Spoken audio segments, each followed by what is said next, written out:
DMTV, bilile kamalo bana ebele.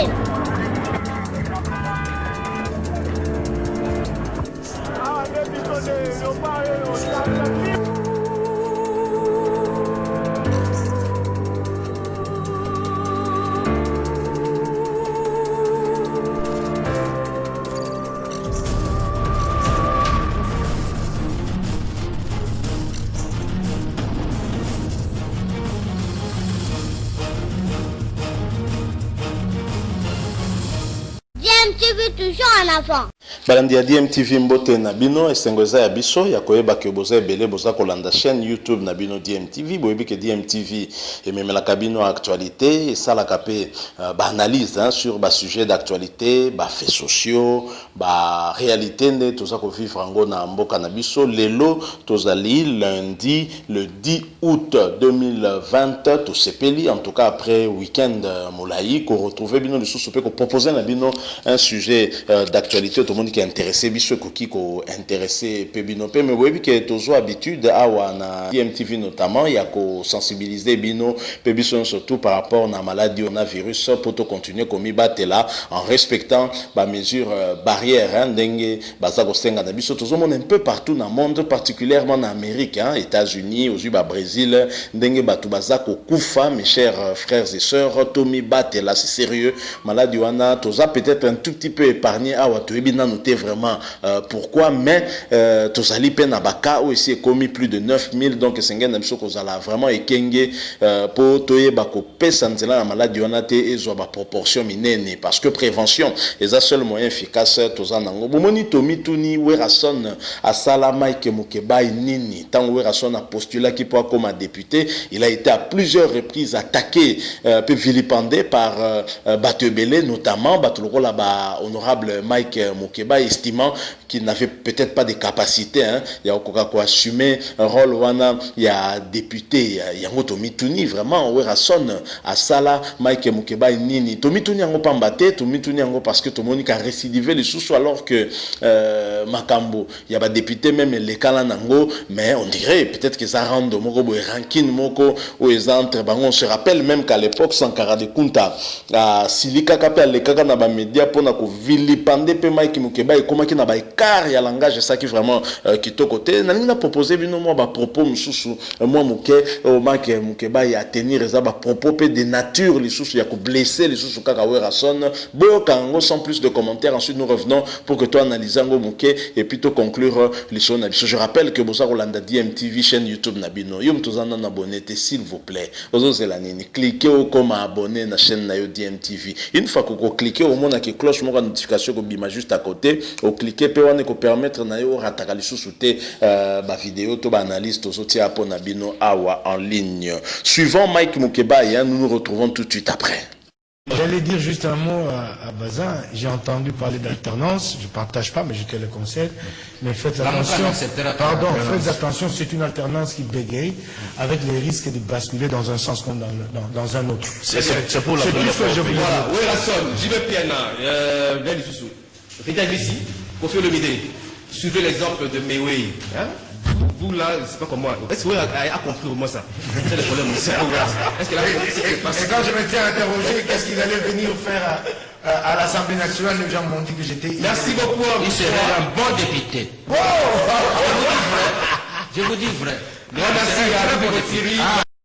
Voilà, boti kolanda wana Mike Mukebai boyoki moi réaction na mais ça kika Mike Mukebai était à tozana na Michel Koyakba oyo mukolo émission wana za ko présenter émission Monique aza ko s'adresser na artiste et musicien congolais pour na sa comparaison avec réaction à Mewe na kati ya Côte d'Ivoire ndenge Mewe a telemeli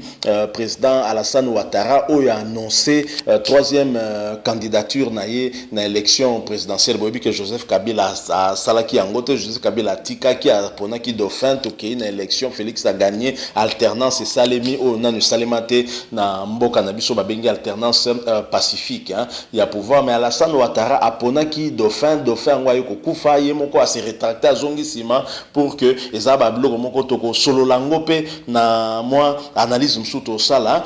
oui osala pena sur politique hein toko kolobela pe moi moke situation wana parce que pesi passe na soni alors tomoni artiste musicien mewe qui n'est pas politique hein oyo a telemi pe a lobby a sengi na président Alassane Ouattara zonga sima tika eloko wana eza malamu te za zonga sa Côte d'Ivoire sima ezali ko planter ko mema démon il y a division ko planter haine ko ina ekota entre ba ivoiriens ezali malamu te parce que ba ivoiriens baza ebele beaucoup baza capable ya okoma ba président peut ba diriger mboka wana ye muto azala ki opposant a ye ba bengani Laurent Gbagbo ba kangi ba memi même na CPI humilié et lelo yo a se débarrasser pe na ba adversaire politique ebele a komi konganzamana comme un apprenti dictateur ce n'est pas intéressant et mewe a telemi à lobby et ça on ne l'a que trop rarement vu hein pas artiste na biso oyo ya renom o to yebi penza même si de temps en temps tout le monde a kofi qu'on a un peu très critique vis-à-vis mais mingi vis-à-vis peut-être na ba ministre mais qui engagement moko pena boya l'équipe penza ndenge mewe a sali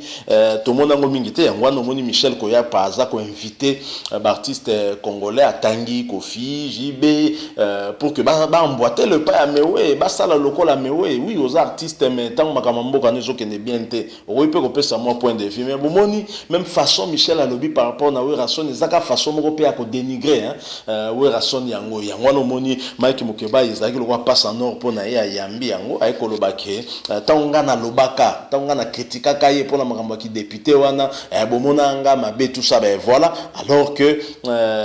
mutu moko ta yiko pesa ye Mike Mukeba raison ezaka que Michel Koyapa accueilli pe les choses qui en sens à dénigrer heureusement pour Werrason Joachim Diana là qui on appelle Joachim Diana lobby pour naïe selon ye Werrason aurait fait un très bon député alors très bon député qui l'aurait fait qui ne l'aurait pas fait parce que tout moni ba te belé ba l'équipe ba député ngo bazo sa peu musala malonga te belé ba les cas qui prennent la législature passée ba sali musala ya malonga te peut-être que Werrason en tant que député kokaki ko travailler beaucoup plus dans domaine où ils allaient ko intéresser dans domaine ya culture de sorte que ba ça la loi ba mibe ko protéger ba artiste na biso notamment contre piraterie ou ko empêcher que lobby ce qu'artiste a eu problème pe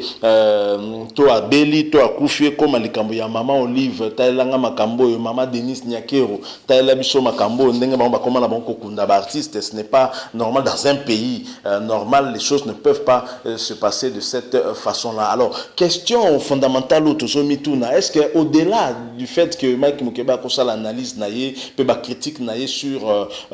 Werrason par exemple mais est-ce que zana dans mon côté zana ngopé contre l'artiste nous posons la question parce que on dirait comme ko bimapé le quoi net acharnement moko boyé et ce qui n'est pas intéressant parce que y a boyé tango le fou du roi de la forêt Sankara de Kouta le domestique riche a quitter là les choses dans ba média pour banda ko sasaye ah ben après il faudra pas pleurer parce que bi que soko koti na bitumala Sankara donc il faut y école de Sankara sinon té au comme a dépassé pour marambo ya koloba wana faut yo posa makasi na oswana donc wana za ba marambo ko etikala kana domaine vraiment ya ndule alors honorable Mike Mukeba est-ce que vous avez un problème na Werrason parce que na likambo vraiment zango pe likambo Côte d'Ivoire Werrason est osa nini on doit ça un problème na ye et ça vraiment pe kito côté surtout chercher à dénigrer quelqu'un que saper image ya mutu et ça peut vraiment malamu sur le plan humain il faudrait quand même qu'on changer hein côté wana pe parce que Werrason nango après tout a dirigé le komoko to yo ko yo banda ko critiquer ceux qui ndenge nini ça vraiment kito côté lengi penzate donc merci petit à petit en tout cas to komi na suka ya moi réflexion moké tonga tout ça là par rapport ya otoyoki hein ndenge honorable Mike Mukeba le heureusement pour Werrason Joachim Diana là qui wana comme Joachim Diana na ebi pété ce que zaka kapo parce qu'il faut s'opposer quand Mike Mukeba nda soutenir Werrason toi ça pe na moi admiration pour Werrason c'est possible wana zalipe parmi ba hypothèse alors si vous avez aimé botike la biso like mais surtout vous réagir à travers ma commentaire na makamto lobby awa mais bobo sanate s'il vous plaît abonnez-vous sur votre chaîne DMTV bo cliquez pe na cloche de notification qui va apparaître juste à côté parce que yango ko permettre justement aux ala au courant dès que tu remettre vidéo moko en ligne pour na bino. Coronavirus ezali tomi batela bandeko, prévention ezali moyen ou ezali très efficace lelo pour te combattre maladie wana. Continuons à respecter les mesures barrières hein, pour na to mi batela pe to batela ba famille na biso. Merci beaucoup na bino batu bopesi biso mo temps ya ko kabiso. Tu espérer que kuta na bino très prochainement sur un autre sujet ce qui nzambe abateli biso. DMTV vous dit au revoir.